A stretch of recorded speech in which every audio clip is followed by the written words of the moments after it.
Halo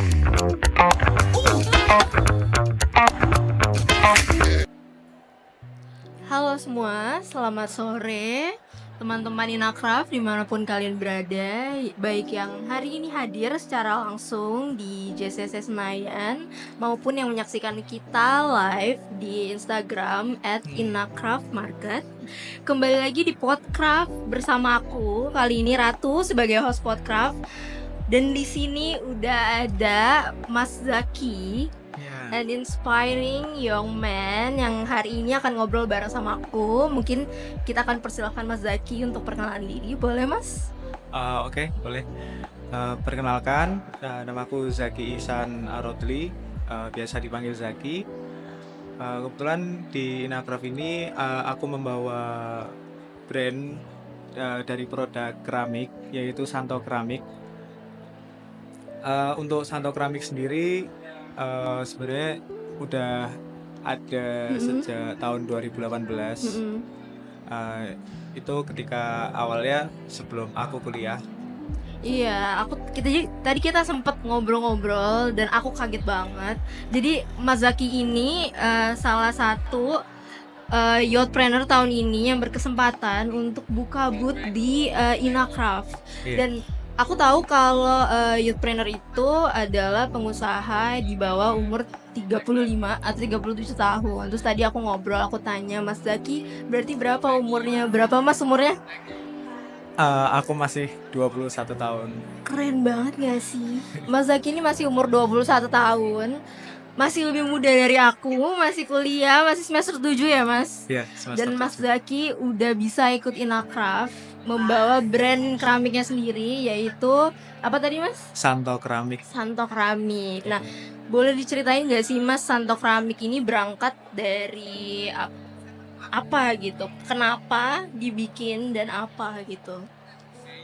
Kalau awalnya sebenarnya kalau saya pribadi sendiri memang dari dulu udah berkecimpung di dunia seni, khususnya grafis atau graffiti.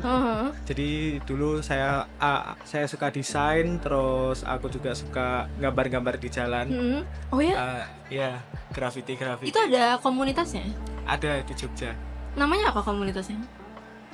Kru lebih kayak kru, jadi mereka setiap ini punya kelompok gitu Keren banget. Terus ya. Terus akhirnya itu mulai 2017 akhir hampir 2018. Awalnya dulu bapak sempat juga bikin keramik, tapi kemudian akhirnya beliau meninggal dan itu tidak ada yang meneruskan sampai vakum 2 tahunan, kurang lebih 2 tahunan. Terus kemudian awal 2018 sebelum saya kuliah, saya coba bikin ini untuk bikin keramik. Iya.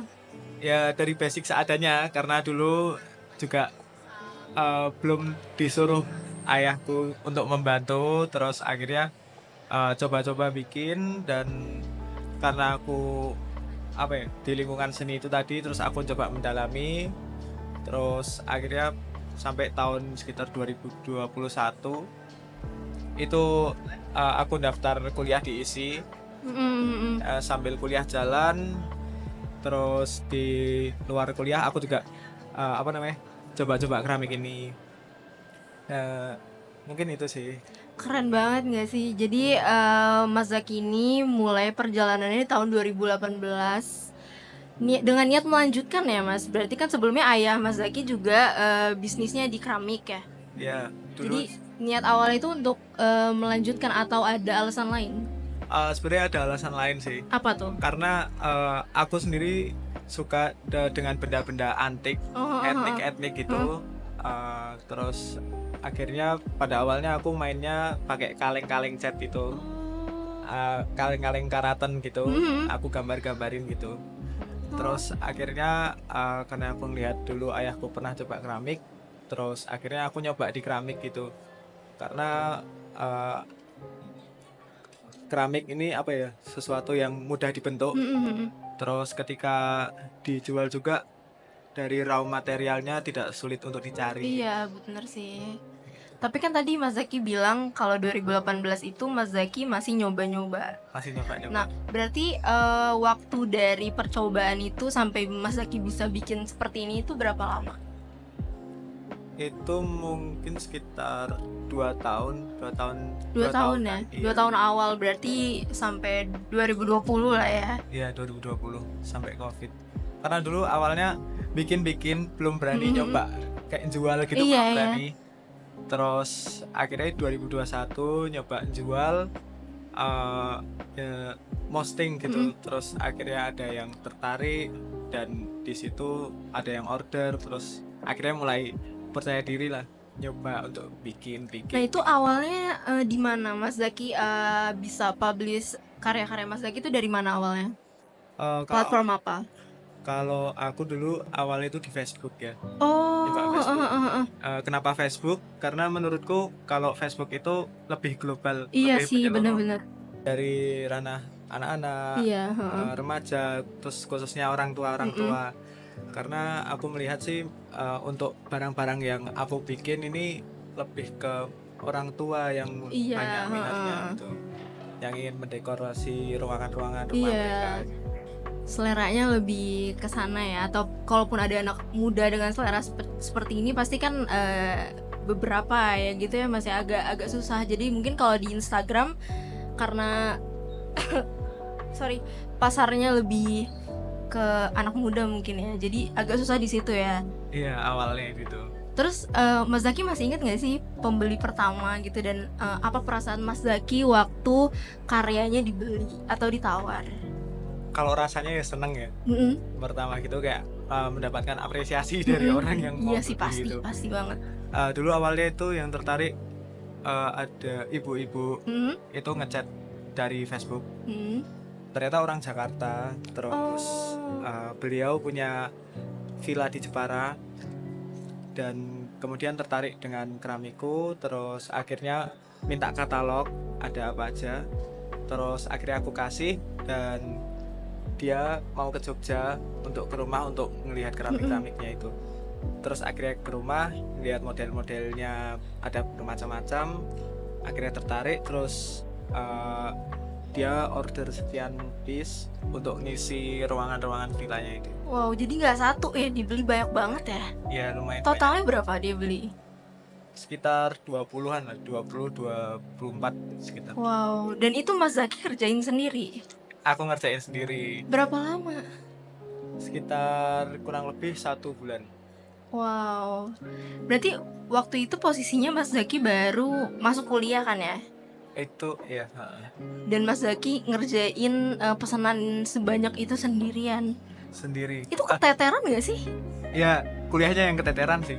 Pasti ya. Iya. Apalagi seni rupa kan. Seni rupa juga tugasnya gila-gilaan kan sih pasti. Iya. Itu keren banget sih. Terus dari jarak pembeli pertama itu ke pembeli-pembeli selanjutnya, apa ada jarak yang cukup lama atau langsung ngalir gitu aja? Ada sih, ada jarak yang cukup lama. Berapa lama kira-kira? Sekitar mungkin 3 mingguan sampai 1 bulan. Cepet loh Mas. Serius. Tapi itu keren banget sih. Asli. Terus yang selanjutnya rata-rata orang tuh emang kalau sekali beli langsung banyak gitu atau satu-satu gitu? Yang bijian juga ada. Tapi biasanya kalau yang bijian kita anunya yang ada ready stock gitu. Oh iya ya, berarti antara dia lihat katalog atau dia datang langsung ya ke studio. Iya. Oke, terus biasanya nih dari tadi kan aku udah lihat di boothnya Mas Zaki itu banyak banget di situ dari yang udah cukup besar sampai yang kecil-kecil. Nah, itu yang paling lama itu yang kayak gimana sih keramiknya? Prosesnya yang paling lama? Kalau untuk paling lama dalam proses ya, proses pembuatan tuh dari bikinnya, awal proses pembuatannya kan dari tanah liat. Bener-bener. Tanah liat terus di situ mulai dibentuk.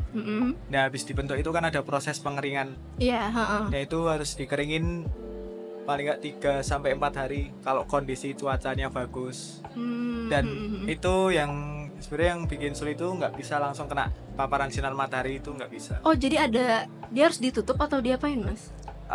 Diangin-anginkan lah ibaratnya, kayak di tempat teduh gitu. Oh, apa yang terjadi kalau semisal dia kena matahari langsung? Kalau langsung kena matahari dia biasanya efeknya retak, nanti bakal pecah. Kalau untuk yang model-model kayak gini dia bisa nanti mungkin ada yang pecah kayak gitu. Atau nanti bentuknya jadi nggak presisi karena tingkat susutnya antara posisi yang sebelah kanan sama yang kiri itu beda, kayak gitu bisa. Oke. Terus nih aku lihat di sini kan ada kayak tekstur-tekstur berkarat gini ya. Ini ada teknik khusus nggak sih untuk bikin yang kayak gini? Kalau teknik khusus sebenarnya sama sih kayak yang lainnya. Mungkin apa ya? Kalau bahannya sama, tekniknya ya ada tekniknya diapain? Kalau misalkan kita mau bikin yang ada tekstur-tekstur berkarat kayak gitu. Ini kita ada pakai kayak dibakar gitu sih. Oh, dibakar berapa lama? Bakar mungkin nggak lama sih, sekitar 5 menit 10 menit. Sampai dia kelihatan kayak gini ya berarti. Nah, ini kan ada warnanya. Berarti prosesnya itu diwarna dulu baru dibakar. Iya. Oh, gitu. Keren banget tau gak sih? Terus kan tadi Mas Zaki bilang ada keteteran dan lain sebagainya. Karena Mas Zaki masih kuliah, sekali lagi keren banget. Itu gimana sih Mas Zaki ngatasin keteteran kuliah sama bikin pesanan yang banyak banget itu? Kalau cara mengatasinya ya gimana ya? Mengulang di semester depan. Oh ya memang harus ada yang dikorbankan ya guys. Tapi menurut Mas Zaki worth it gak sih? Kenapa? Mengorbankan yang harus ngulang semester gitu. Sebenarnya kalau bisa jangan sampai ngulang sih. Noted. Ya. Tapi gimana? Kalau dari Mas Zaki sendiri, dengan apa yang udah Mas Zaki capai dengan Santo Keramik sekarang? Menurutku ya fair-fair aja sih, karena apa ya, mengulangnya itu bukan karena aku malas. Bener bukan. Mungkin aku masih PR-nya dibagi waktu. Terus dengan sekarang kan Mas Zaki udah masukin akraf gitu. Kasih aku sedikit cerita dong perjalanan Mas Zaki bisa sampai Inakraf. Mungkin sedikit aja. Dan sejauh ini impact apa sih yang Inakraf berikan ke Mas Zaki dan Santo Keramik? Kalau Inakraf ya apa ya, banyak jaringan, memperluas jaringan terutama. Bener-bener. Jadi kemarin pas ada pendaftaran Youthpreneur itu, aku akhirnya daftar, iseng-iseng nyoba daftar, ternyata keterima. Dan terus akhirnya alhamdulillah bisa ikut ke Jakarta. Dan menurutku karena ini skala nasional jadi luas banget lah. Iya bener-bener. Banyak sih aku mengenal orang-orang baru kayak gitu. Itu hebat banget sih Mas Zaki. Aku dari tadi gak bisa berhenti ngomong hebat, karena beneran hebat banget.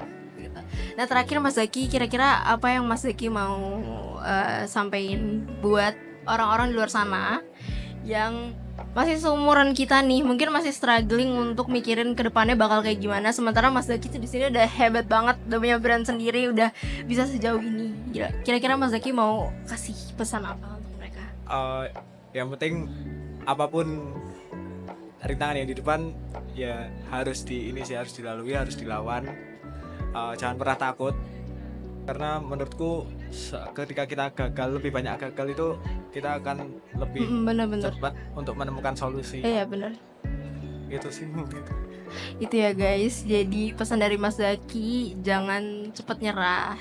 Jadi apapun rintangannya harus terus dihadapi. Itu yang akan bikin kita sukses gitu ya Mas. Nah mungkin cukup ya teman-teman, hari ini kita ngobrol sama Mas Zaki dari Santo Keramik. Jadi kalau teman-teman yang mau ke Inakraf masih bisa sampai tanggal 6. Dan kalau ada yang penasaran untuk visit langsung ke Santo Keramik, ada di mana Mas? Ada di Tamanan Banguntapan, Bantul, Jogja. Itu di Jogja. Kalau di Inakraf di hall apa dan blok apa? Ada di main lobby, di booth Youthpreneur. Itu ada di nomor 12. Ada di main lobby booth Youthpreneur di booth 12 ya? Iya, Iya, 12. atas nama Santo Keramik. Jangan lupa divisit ya teman-teman. Nah, mungkin untuk sesi hari ini kita udahin. Terima kasih teman-teman semua yang udah nonton dari live Instagram Inakraf maupun yang secara langsung. Kita ketemu lagi selanjutnya bersama podcast berikutnya. See you.